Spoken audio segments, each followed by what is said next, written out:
morning, kalayaan kabuhayan. Kagigising lang natin ngayong araw ng Huwebes, 20, March 20. Tayo tinanghali ng gising dahil gabi na tayo umuwi galing sa biyahe. Kaya papakain muna tayo sa ating mga manok. Ang aking mga manok ay nag-iiyakan na rin.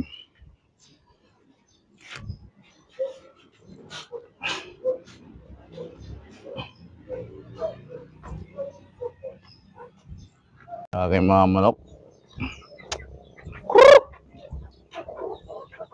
Ayan.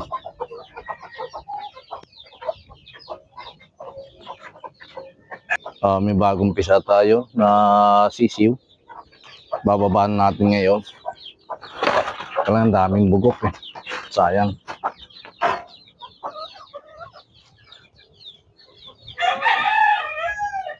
Ito yung bagong pisa na sisiw natin. Ayan.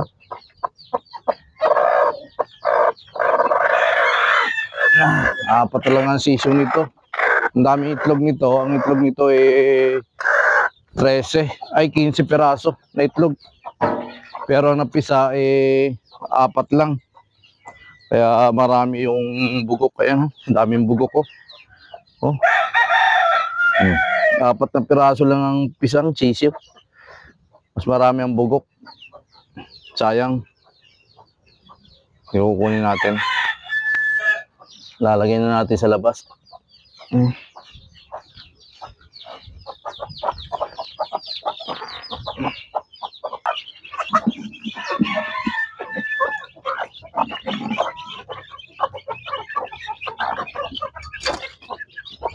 Ito na yung bagong pisa.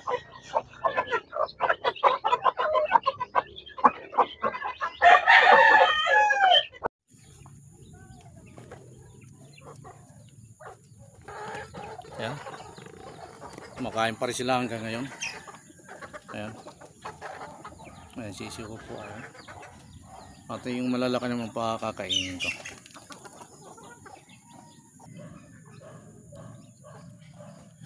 Natapos na naman isang araw natin. Nakabiyahe na tayo. Kaya ngayon umaga, napakain ko na rin mga manok ko. Tapos ngayong hapon, alas 6 na ako nakapagpakain. Pero maliwanag pa naman. Kaya nandiyan pa sila, nag-aantay pa sila. Kaya salamat sa Diyos at sa isang araw natapos ko naman yung aking ginagawa. Naubos na yung pakain ko sa mga manok, mga wala na ng laman. Bibili muna tayo ng pakain dyan sa labas para mapakain natin yung mga manok ko. Ayan.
Sunod natin pakakainin yung malalaki. Ito po. Pakakainin natin ito. Malaki. Namamalo kasi tumaba tayo. Yan. Yan. Kumakain na po siya. Ayan po. Kumakain na rin po siya. Tsaka yung isa na po kumakain na rin po yun. Punta natin isa. Yan. Okay. Itong manok na to, mahilig magyaya ng babae. Yan. Habang kumakain yan, nagyaya ng babae yan.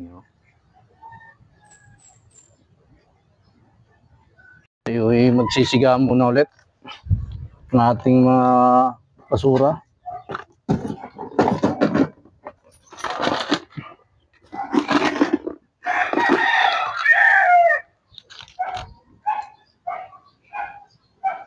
Siga muna tayo ng basura natin.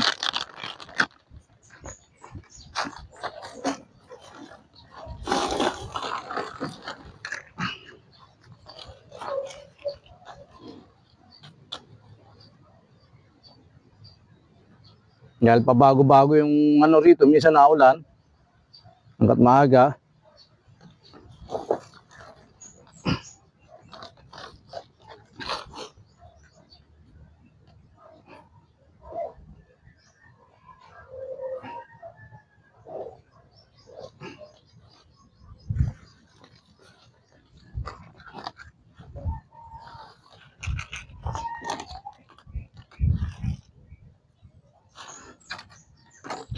Tayo magwawalis. Linisan muna natin kapaligiran natin, magwawalis muna tayo.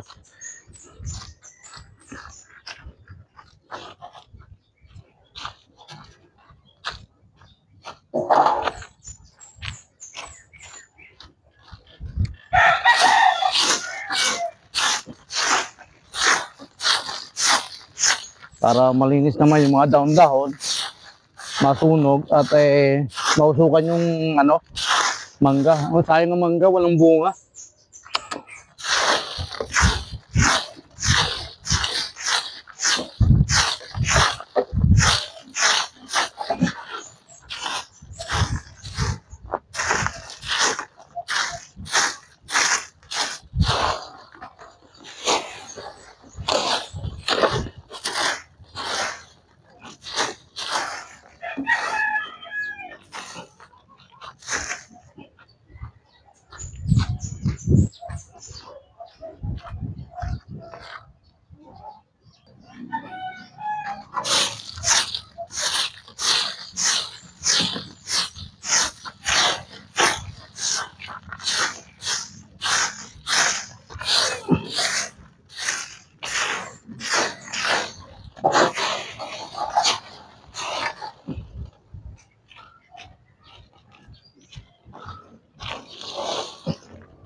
Pakawalis.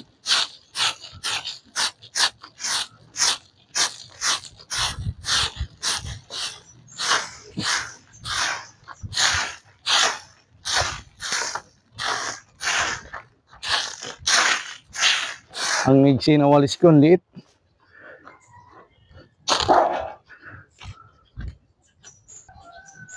Ito, nakakuha tayo ng walis naman laki-laki.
Pagwalis na tayo.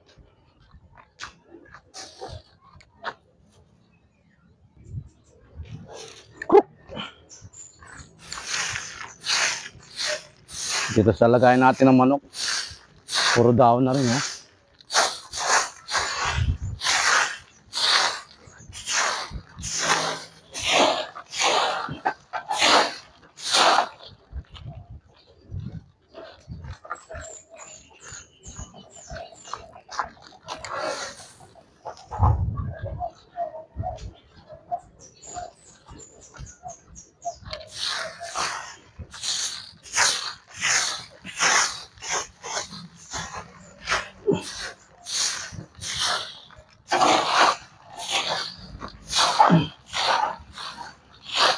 Na maya mag-almusal na tayo para biyahe naman.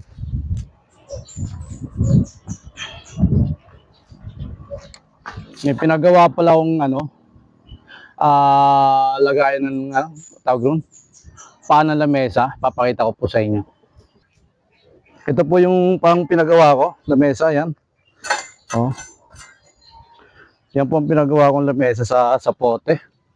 Ang kulang na lang ho dyan plywood para lagayan ng lamesa talaga. Yan ang gusto ko, makapagpagawa ng ganyang mga lamesa tapos rentahan. May mga birthday, may mga okasyon. Oh.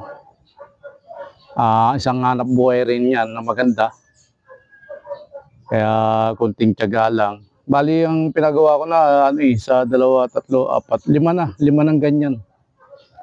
Kaya lang mahal rin ang magpagawa. Kaya paisa-isa lang dahil wala namang puhunan. Hindi naman malaki ang puhunan natin. Ito, ipapakita ko po sa inyo. Ayan. Ito po yung kasama ng mga lamesang pinagawa ko. Ayan, pininturahan ko ng puti. Kaya lang matagal-tagal pa hindi nagagamit. Ayan, madumi na ulit. Pipinturahan ulit natin to pag may oras tayo na panahon na magawa natin to. Pipinturahan natin. Ang dami pang walisin no? Mawalisin.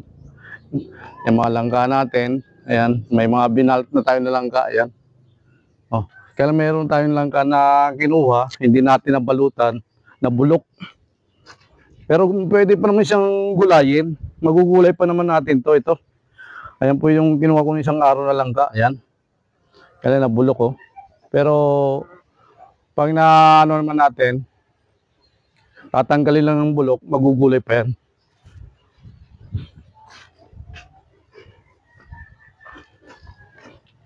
At tuloy natin ang pagwawalis natin para matapos na to at mawala na yung mga down-down na masisigaan natin.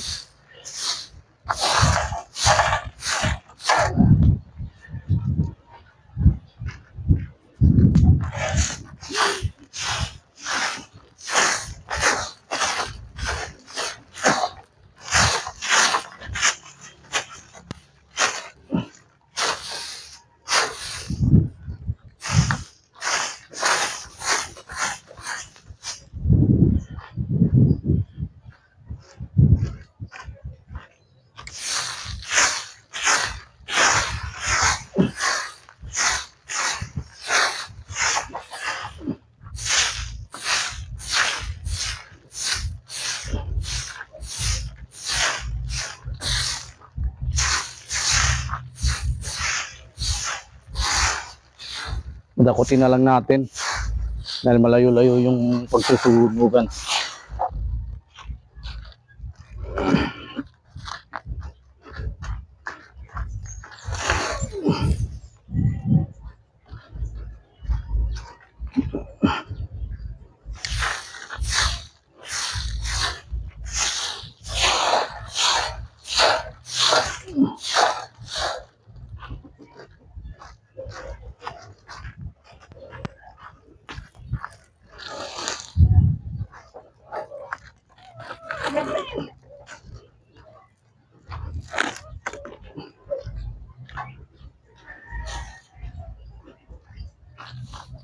Yan ang manok natin, dumapo na. Nakakain na siya. Tubig pala, kulang pa pala ng tubig. Painumin ko pa. Nakakain na ating mga manok. Tubig na may lalagay natin dito.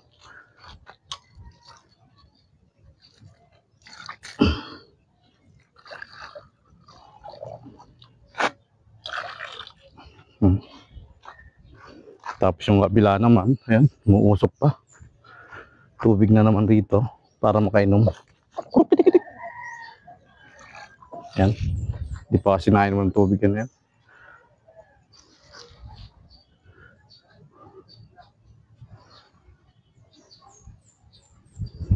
Papansin ko to sa mga manok ko, pupula ng mata. Ano? Oh, sabi nila pag magandang klase yung manok, ayos, yung mata titingnan mo dahil mapupula. Ayan, oh. Pupula ng mata niya, manok ko. Yung isa na natin pang broodcock, lagyan natin ng tubig. Ayan, ito yung tatay nila. Talang pulang-pula rin mata niya. Mamalo yun. Ayan, yung namumula. Pulang-pula rin ang mata niya. Bigla tayong paluin.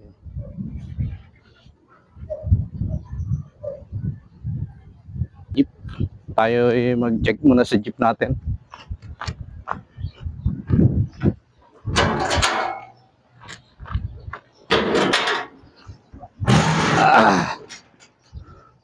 Lagay ng tubig. Lalagyan natin ng tubig ang jeep natin, radiator. Tapos check langis.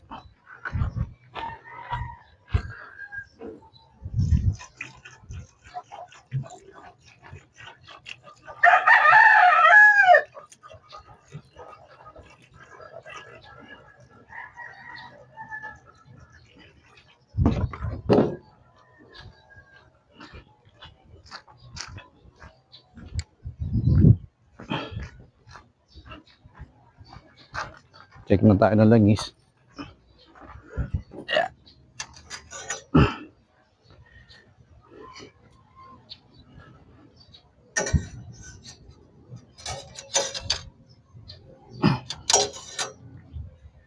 Yan, sakto. Maraming langis.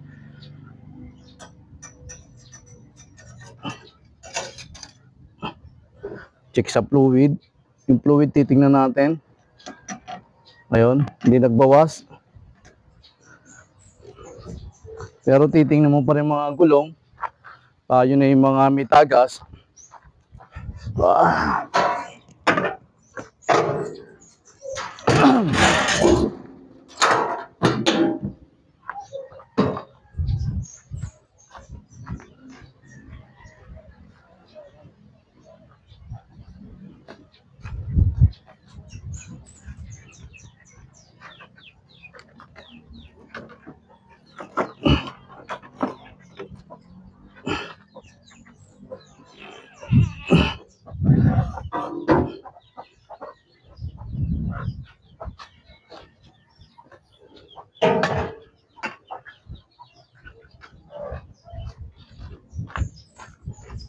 Yan, paikot-ikot tayo. Lalagay naman tayo ng tubig sa galon. Dahil wala laman, lalagay tayo ng tubig.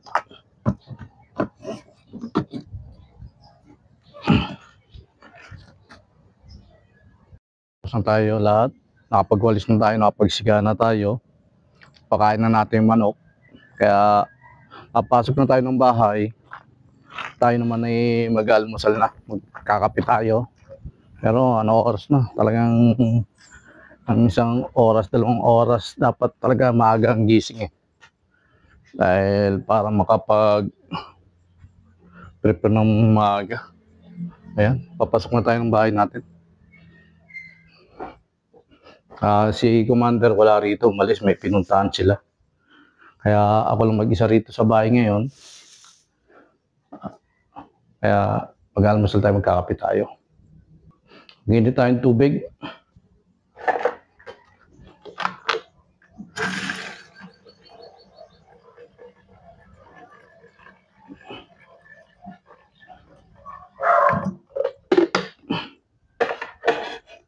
Ayan, tingin na tayong tubig.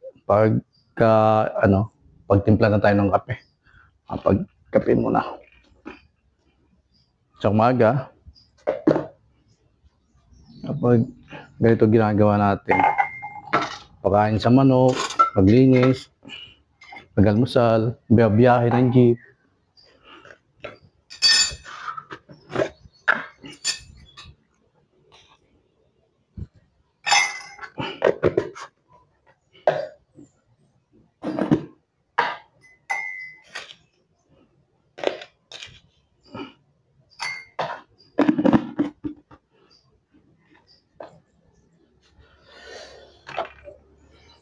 Hintayin natin kumulo ang tubig, pakakulo ng tubig.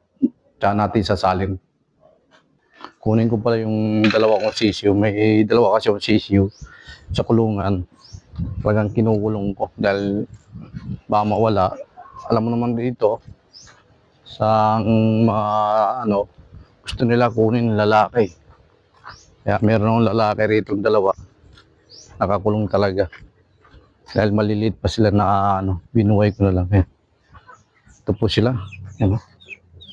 Yan po. Yan. Parang may sakit nga yung isa. Dadalhin natin sa bahay ito para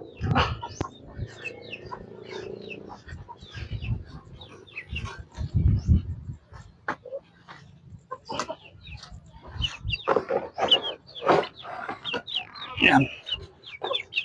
Taas na ulit tayo sa bahay.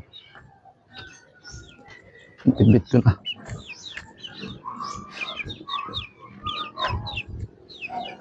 Ayan, aso ko. Paiti!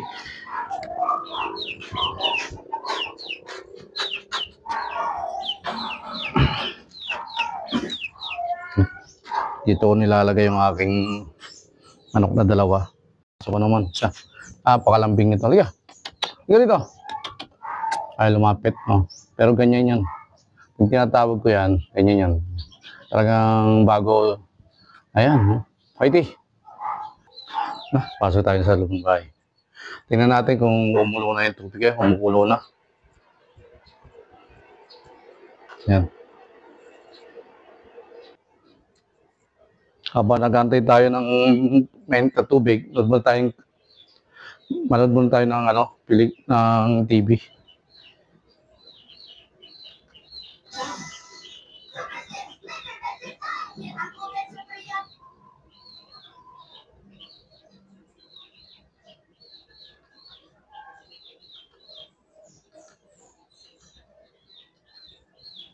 Habang nagpapahinga, nood muna sa TV.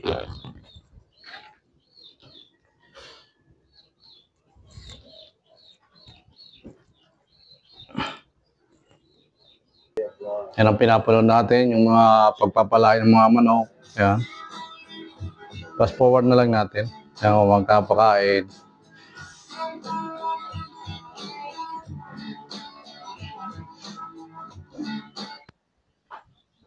Yan natin.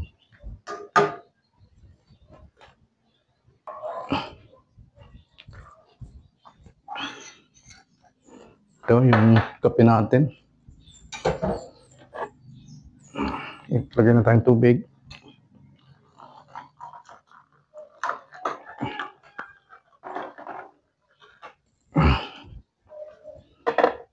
Yan.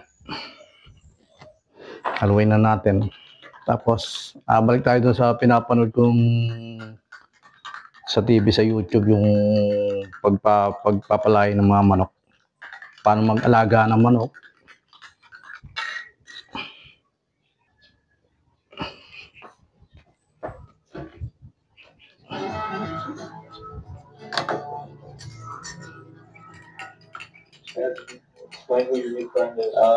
That's our puppy.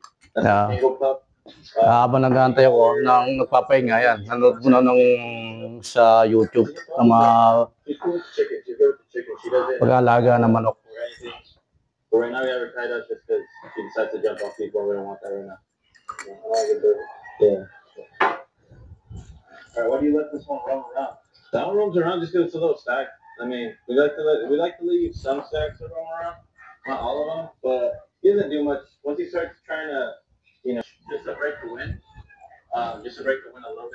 windy here, so it helps out the bird just a little bit, just to break them.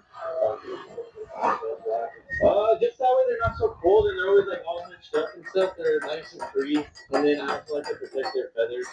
So with a lot of wind, their feathers move around. They tend to, I wouldn't say break, but some of them could break. You know, if they have a really brittle feathers. But other than Alas that, 9 na. you just want to keep it nice Kaya and maya, biyahe na tayo. yeah, we close this up. Yeah. All right. So last time we recorded, this wasn't built, but this is our. We built this. Ito yung mga palain niya manok.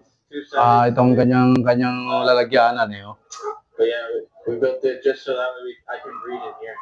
So I'll show you guys what that looks like. Yan. So this right here, I got maybe 1, 2, 3, 4, 5, probably like 17 flight pins. This is where I like to breed. I would like to breed indoors, but unfortunately we don't have that. So that way the light's always on. So that way they produce more eggs. If the light's on, they produce more eggs. But yeah, here we got like 17 or 15 flight pins. And these are all single mating, and then some of them are trios to produce more eggs. Because I like to incubate. So I like to put the eggs in the incubator, or out of the incubator. I like to mark them depending what's what, so that way we don't get confused. Because some of them do look alike, some of them don't, obviously. But the ones that do look alike. Ang ganda ng manok niya. Mga palain niya manok. Ayan, ang ganda. Spangle. Oh. They ask me how old it is, or what kind of breed it is, if I do a crossbreed, or if I do a pure breed. But just recollection. Habang nagpapahinga, yan, ganyan ginagawa ko. Manood ng TV, na YouTube. You know who they are. So that's not confusing.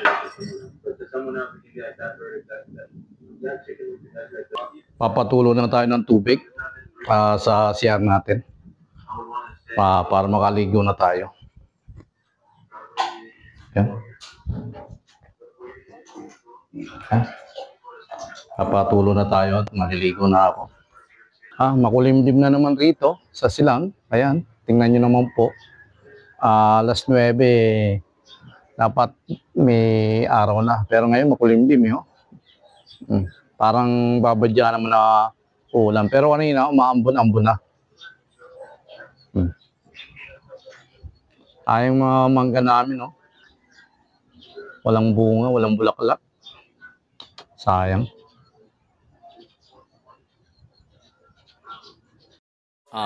Maliligo na tayo. Kukunin ko na yung aking tuwalya. Oras na. Maligo. Nakapagpahinga na ako. Maliligo na ako. Ito. Dito na ako maliligo. Yan po.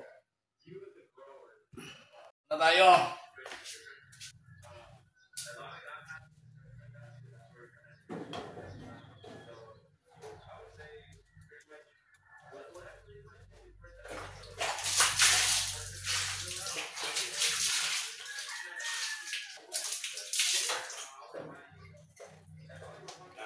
Una ako.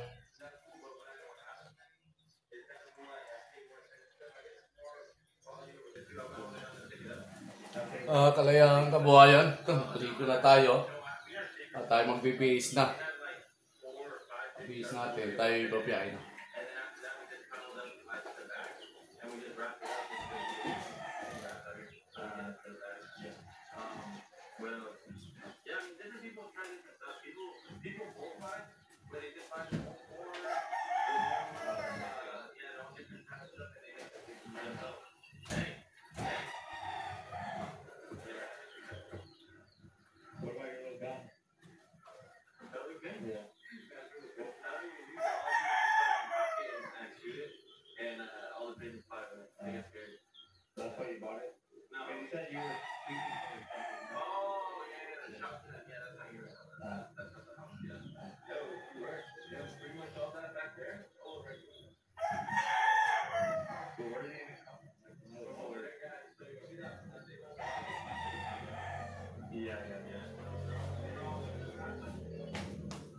Pangkalo na tayo. Mabihis na. Dadamit na lang ako.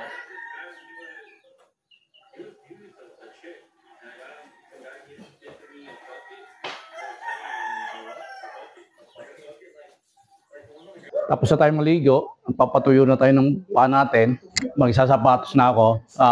Pinanood ko si Cara David naman. Tapos na ako doon sa unang manok, ito naman si Cara David ang pinapanood ko. Panoorin ko.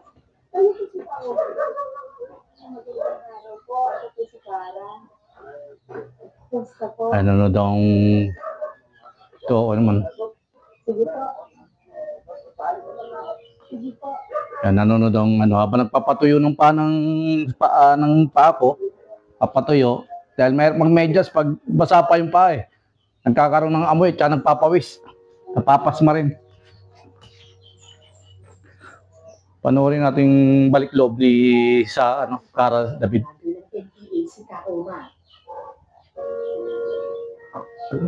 Hawak niya ang lahat ng armadong rebelde sa Zambales at Pangasinan. Ang bukbok na maabot ang simpan nila. Ilang katao po yun? Mga ano yan, mga hanggang beses na. Ganyan. Tapos yung ganda sa mid.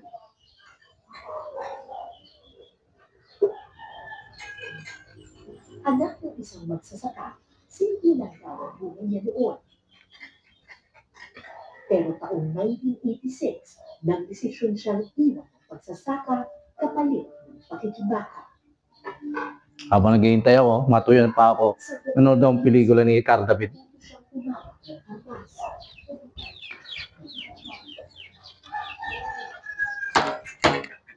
Parang sasaka na kanina eh. Hindi naman kasi yung desisyon sa lula. Kung mamatay ka, saan kung ka at ano. Bakas sa kanyang mukha ang hindi ng pagbaka noon sa pagitan ng NPA at militar. Dahil ko tumamang lang. Tapos, lumipit dito sa kapilan. Kaya po, may tabi po kayo dito. Oo. Pinaka ako na. Madam kasi dito nga eh. Kung simple na ako, hindi ko naman sinasabi na invisible ako. Patay na kasi dito nga. Ang New People's Army o NPA ang armadong grupo sa ilalim ng Communist Party of the Philippines. Itinatag noong 1969, ilang dekada na silang nakikipaglaban sa militar at mga puwersa ng gobyerno para isulong ang kanilang adhikain. Noong 2017, binansagan ng gobyerno ang NPA bilang isang teroristang grupo dahil sa mga ginagawa umano nilang karahasan tulad ng pamimigil sa mga negosyante at pagpatay sa mga itinuturing nilang kalaban. Labing-pitong taong gulang lamang si Ka Omar nang sumali siya sa NPA. Pero hindi lang siya sa kanilang pamilya ang nahikayat ng kilusan. 6 silang sumali sa NPA. 2 babae, 4 na lalaki. Kabilang dito ang kapatid ni Ka Omar na si Ka Lorna. Bakit po kayo sumali sa NPA? Ay, siyempre, madam, nakita ko po doon yung kabangisan ng mga army noong unang panahon. Matapang po silang magbugbog po ng mga kalalakihan. Karamihan po doon. Talagang ginagawang, nakahanay po yung mga tao. Tapos po binubugbog, mayroon pong tagapagpalo, mayroon pong tagaptadyak ng yung baril po. Waglaw po sa ulo. Kasi po daw, lahat po ng tao daw dito sa Barangay Barlo noon. Oo. Lahat po daw NPA. Ayon kay Ka Lorna, simpleng magsasaka lang daw ang kanilang pamilya at wala silang balak noon na sumali sa kilusan. Pero dahil ang kanilang Dahil daw Nagsasapatos na tayo. sila po talaga ang NPA. Noong una, kaya pa raw nilang tiisin ang pananakot ng militar. Pero nang madamay na ang isa sa kanilang mga kapatid, naghalap ang kanilang galit. Si Rogelio ang pangalan ng pamilya. Di raw niya malilimutan ang araw nang makita niya ang bangkay ng kapatid niyang si Carlito na 24 na ano po. Ginali nila sa kanila. binita. Oo, madam yung pasigatan yung nakapat sa baril, yung bayanita. Oo. Yung linalagay sa dulo ng baril. Oo. Yun Bayoneta. ang pinira nila sa kapatid namin at sa kapinsan namin. Binita ito sa tulay.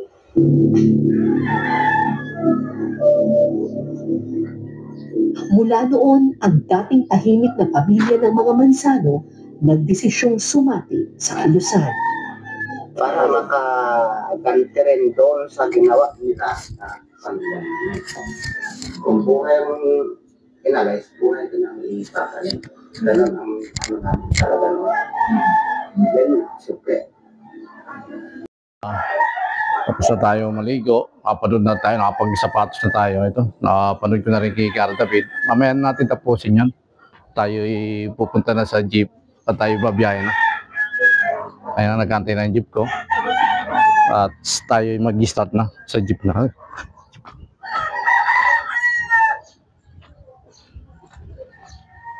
Yan po, tayo sasakay na sa jeep.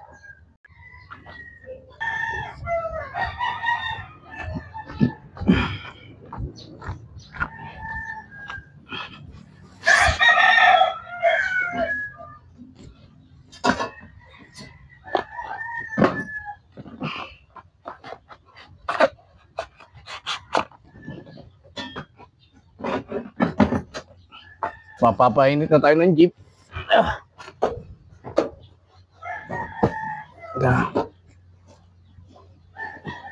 Pero tayo mga unang rito, pansapin sa puwet.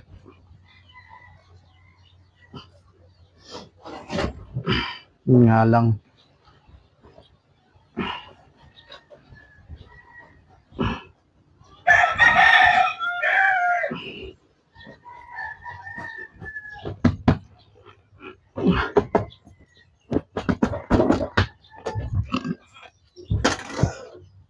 Start na natin.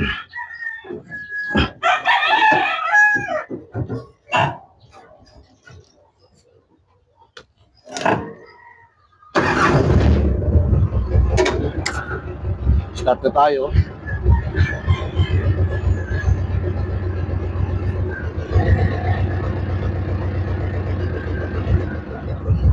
Sarado na natin yung bahay ko dahil walang tao sa bahay. Kasarado ko muna. Habang nagpapainit ang jeep, sasarado ko ng bahay namin.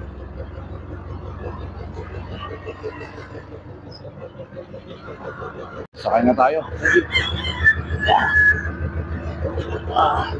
Nakasakay na ako, mabiyahe na ako ng jeep.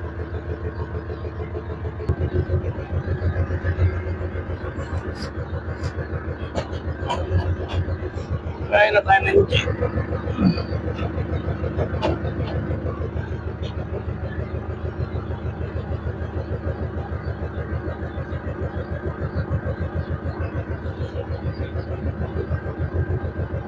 Tayo babiyahe na. Balis na tayo.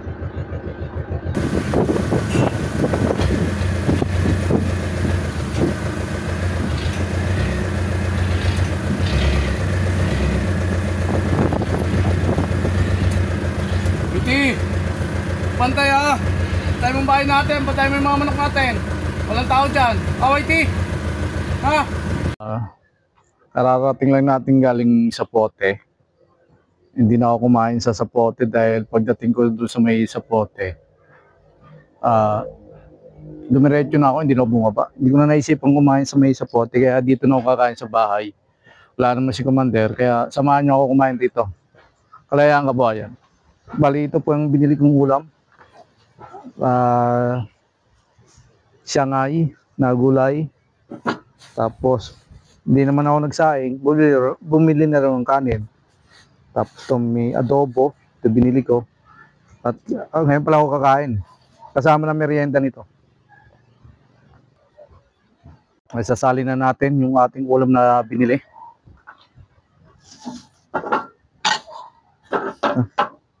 Ito may cook pa tayo. Ayan, cook. Suka. Hindi na ako naka-ano rin. Kaya dito na ako kakain. Sabaw, tapos adobo. kulang pala yung aking lalagyanan. Kukuha pa pala ako ng lalagyanan para sa sabaw, pero hindi na. Dahil yung aking lumpia dito ko nilalagay. Tapos yung aking adobo dito ko ilalagay. Yung sabaw dito ko ilalagay. Hindi ko na naisipang kumain sa pote. Dahil na ano ako, habol ko kasi yung labasan ng estudyante ng mga LTO.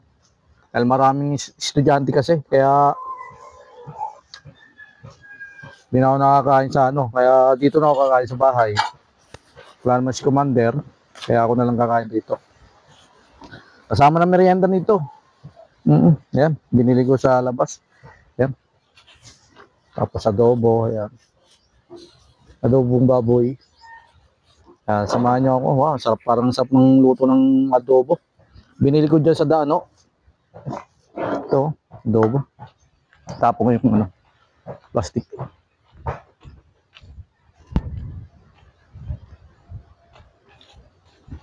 Yan. Nakakain tayo. Kaya ang kabayan. Picnic tayo, picnic. Thank you, Lord. Thank you, Lord, sa lahat biyayang amin. Masarap kumain dito dahil mahangin. Sarap ng sabaw nila. Okay, kain tayo. Tapos ito, lumpia. Nabili ko rin sa isang tindahan. Ayan, lumpiang gulay.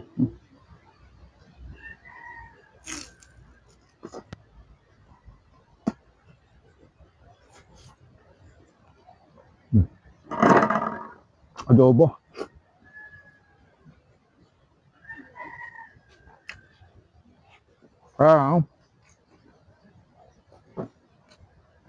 Hapon na ako nakakain.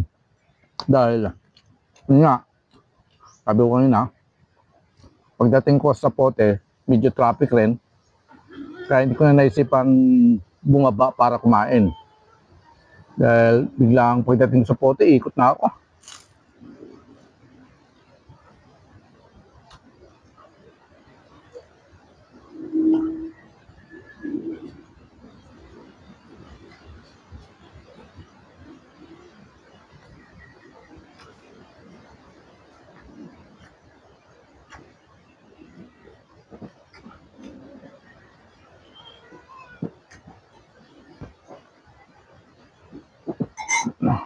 Gutom na tayo.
Kalayang kabuhayan, katatapos ko lang kumain, alas 3 na tapos kasama na panangalian, apunan ron sa kinain ko ngayon.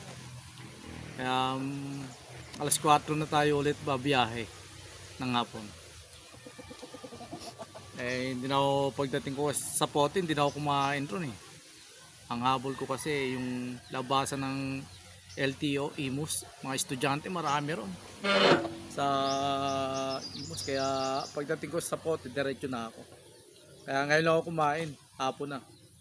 Wala sila commander. Ngayon biglang dumating na, kararating lang. Tapos na ako kumain. Tapos na ako kumain, sila hindi pa kumakain, kaya bibilan natin ulit yan ng pagkain si commander.